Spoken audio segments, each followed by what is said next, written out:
नमस्कार। महिला सुरक्षा को लेकर बने बने कानून धड़े के धड़े रह गए। महिला सुरक्षा वर्क प्लेस पे खतरे में। जी हां, टीसीएस टाटा कंसल्टेंसी सर्विसेज का पॉस स्कैंडल।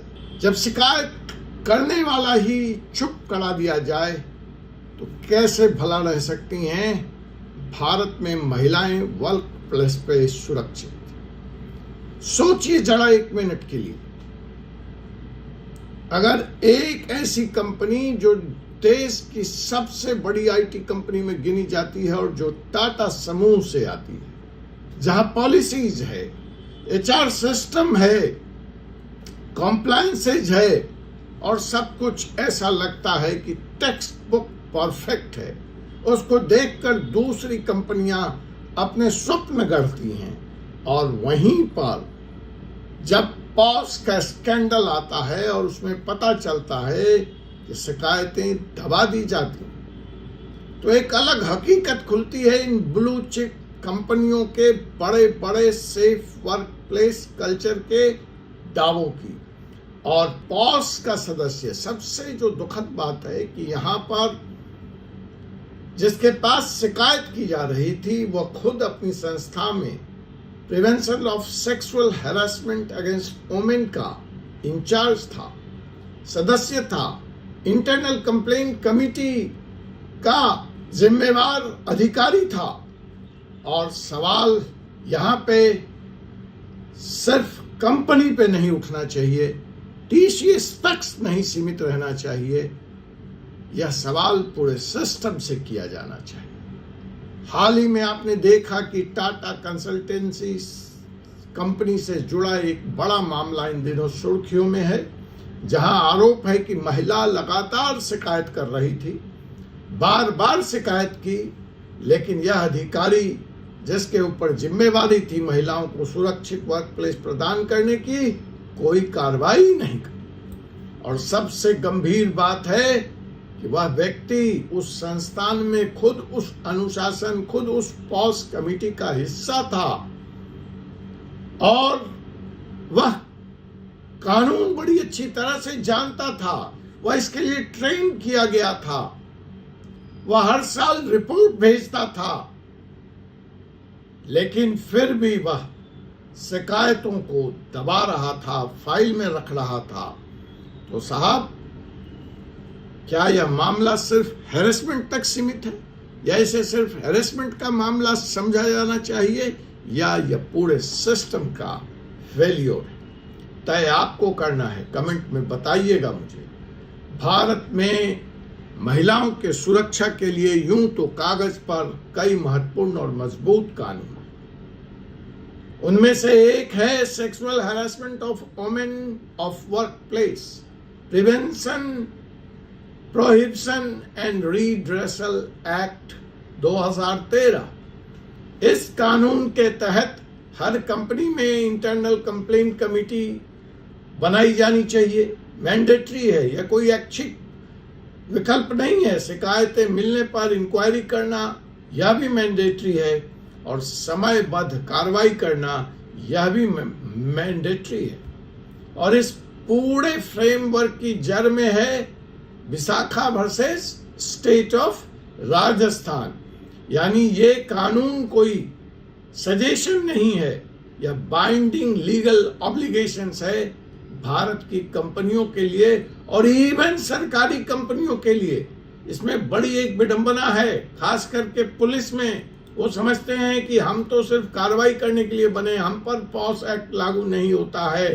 तो मैं यहाँ स्पष्ट कर दूं कि चाहे आप एनजीओ हैं, चाहे आप पॉलिटिकल पार्टी हैं, चाहे आप सरकारी हैं, irrespective of nature of your organisation, अगर आपके यहाँ महिला काम करती है तो आप पॉस कंप्लायंट करने के लिए बिल्कुल बाध्य हैं, आपको करना ही पड़ेगा। लेकिन अगर आप कमेटी बना लेने के बाद, पॉस के पालन करने का दावा कर लेने के बाद, अगर कोई व्यक्ति कंप्लेंट पे आए, एविडेंस हो, ईमेल्स हो, चैट्स हो, तो फिर यही आईसीसीआई जब एक्शन न ले तो इसको आप कानून का फेल्योर कहेंगे या उसको हैरेसमेंट का नाम देंगे या इसको सिस्टम का फेल्योर मानेंगे।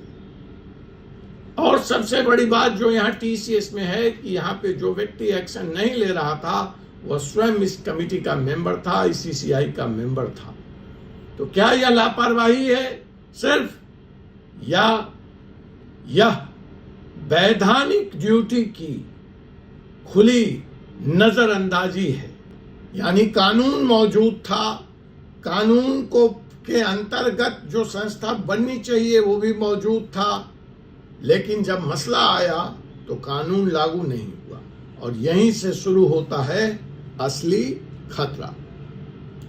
अब आप जरा एक मिनट के लिए रुकिए और सोचिए कि अगर यह मसला एक एलिगेशन एक बड़ी ऑर्गेनाइज्ड रिसोर्स रिच कंपनी के सामने आ सकता है, तो सोचिए छोटी कंपनियों में क्या हो रहा होगा, स्टार्टअप्स में क्या हो रहा होगा, गवर्नमेंट ऑफिसेज में क्या हो रहा होगा। क्या वहां पर पॉस सिर्फ एक फॉर्मेलिटी है, एक चेकलिस्ट है, एक एचआर के फाइल में बंद कागज का पुलिंदा है? भारत का सबसे बड़ा वर्कफोर्स आज भी अनऑर्गेनाइज्ड सेक्टर में है, जहां पॉस प्रैक्टिकली एग्जिस्ट ही नहीं करता। और ऑर्गेनाइज्ड सेक्टर में भी कई बार आईसीसी इंडिपेंडेंट नहीं होती। एचआर कंट्रोल करता है पूरे नैरेटिव को और विक्टिम को ही मैनेज किया जाता है या और विक्टिमाइज किया जाता है। ऐसी स्थिति में हम क्या करें, हम इससे कैसे बच सकते हैं, यह सवाल बड़ा मौजू हो जाता है। टीसीएस की इस घटना ने एक बार फिर से टूथलेस, ऐसा कानून जो सिर्फ कागजों तक प्रभावी है, साबित किया है। तो टीसीएस की इस घटना से यह बात बिल्कुल स्पष्ट हो जाती है कि ऐसा नहीं है कि कानून नहीं है, ऐसा नहीं है कि कानून में ताकत नहीं है। समस्या तो उसके इम्प्लीमेंटेशन में है, जो कॉम्प्रोमाइज्ड हो जाती है या कॉम्प्रोमाइज्ड कर दी जाती है। अब टीसीएस की इस घटना से जो स्पष्ट संदेश हैं भारत के कॉर्पोरेट हाउसेस के लिए, क्लियर लेसन्स हैं, वह लेसन नंबर 1 कि पॉस कंप्लायंसेस चेकलिस्ट नहीं है, अकाउंटेबिलिटी है। लेसन नंबर 2, अगर आप बड़े घटनाओं को अपने संस्थान में होने से रोकना देना चाहते हैं, अगर आप एक सेफ वर्क इन्वायरमेंट का निर्माण करना चाहते हैं जहां आपकी प्रोडक्टिविटी 70 to 80% बढ़े, तो आपके लिए आवश्यक है कि आईसीसीआई को इंडिपेंडेंट बनाइए। एचआर कंट्रोल्ड आईसीसी नहीं चलेगा, क्योंकि एचआर का डायरेक्ट कॉन्फ्लिक्ट ऑफ इंटरेस्ट है आईसीसी से। इस बात को आपको समझना पड़ेगा। लेसन नंबर 3, हर कंप्लेंट को डॉक्यूमेंट कीजिए और उस पर कार्रवाई कीजिए। इग्नोर करना लीगल सुसाइड है, जो आपने टीसीएस में देखा। आज बदनामी कंपनी की अलग हो रही है और उसके अधिकारी जेल में अलग हैं। लेसन नंबर 4, जो पॉस का ट्रेनिंग है, जो पॉस की अवेयरनेस है, वो औपचारिकता नहीं रहनी चाहिए, वो फॉर्मेलिटी नहीं होनी चाहिए, वह एक्चुअल वर्क होना चाहिए, शिद्दत के साथ, विश्वास के साथ। लेसन नंबर 5, नॉन एक्शन, जो कि आपने यहाँ पे देखा कि आप भले उस अपराध में शामिल नहीं है, आप पर आरोप नहीं है, लेकिन अगर अपराध की रिपोर्ट आप तक आई है और आपने कार्रवाई नहीं की, तो आपकी भी जवाबदेही इस कानून में तय होती है, आपकी भी लायबिलिटी तय होती है। इस संबंध में आपका मौन, आपकी सहभागिता समझी जाएगी। और अगर समय रहते आज का कॉर्पोरेट इंडिया, आज की सरकारी दफ्तर, आज के एनजीओ, आज के ऑर्गेनाइज सेक्टर और अनऑर्गेनाइज सेक्टर के लोग इस बात को समझ लें तो बेहतर होगा, क्योंकि सच सामने आ चुका है। रेपुटेशन का रिस्क अब लीगल रिस्क से बड़ा हो चुका है।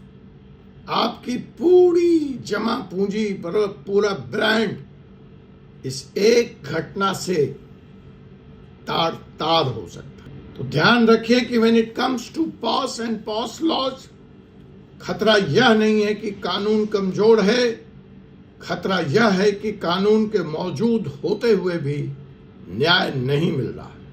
और अगर ऐसा है तो भारत के लाखों वर्किंग वुमेन के लिए वर्क प्लेस सेफ्टी कोई गारंटी नहीं है, बल्कि एक गैम्बल है। चलते चलते मैं doctor Jai Kumar Pandey, advocate, supreme court of India, आपसे एक सवाल पूछना चाहता हूं कि अगर आप एक कॉर्पोरेट हाउस हैं तो क्या आप अपने यहां पॉस का कंप्लायंस सिर्फ दिखावे के लिए करते हैं या उसको जेन्युइनली इंप्लीमेंट करते हैं? क्या आपके जो लोग इस काम के लिए जिम्मेदार हैं वो प्रॉपरली ट्रेन्ड हैं, वो अपने काम को जानते हैं, समझते हैं, या वह भी एक कॉस्मेटिक मेकअप की तरह है कि आपको करना है, आपने कर दिया? Now time has come that you have to move from cosmetic compliances to the substantial compliances, क्योंकि आज की तारीख में नॉन कंप्लायंस सिर्फ लीगल रिस्क नहीं है, यह रेप्यूटेशन डिजास्टर है। आपकी बनी बनाई जमा पूंजी, बरसों का ब्रांड एक सेकंड में खत्म हो सकता है, जैसा कि आपने टाटा में देखा। तो अगर आप एक सीरियस ब्लू चिप ऑर्गेनाइजेशन हैं और आपने अपनी पॉस कंप्लायंसेस को ऑडिट नहीं कराया है, स्ट्रेंथन नहीं किया है, लीगली प्रूफ नहीं किया है, तो आप इस बारे में बनी हुई फोर्सी सुप्रीम लॉ पार्टनर की व्हाट्सएप पॉस कंप्लायंस ग्रुप से जुड़कर यहां से अपनी इस खास यात्रा की शुरुआत कर सकते हैं। हमारा यह ग्रुप सीमित लोगों के लिए है, सिलेक्ट कॉर्पोरेट्स के लिए है, डिसीजन मेकर्स के लिए है, और सिर्फ सीरियस कॉम्प्लायंस डिस्कशन के लिए। आई stress, get the audit done from the third party. आपका पॉस कंप्लायंसेस कोई कर रहा होगा, मैं सवाल नहीं उठाता, लेकिन ऑडिट तो कहीं और से करा लीजिए। ज्वाइन कीजिए हमारे व्हाट्सएप ग्रुप को, हमारे चैनल को, अगर आप सच में कॉम्प्लायंस करना चाहते हैं, न कि सिर्फ दिखावा।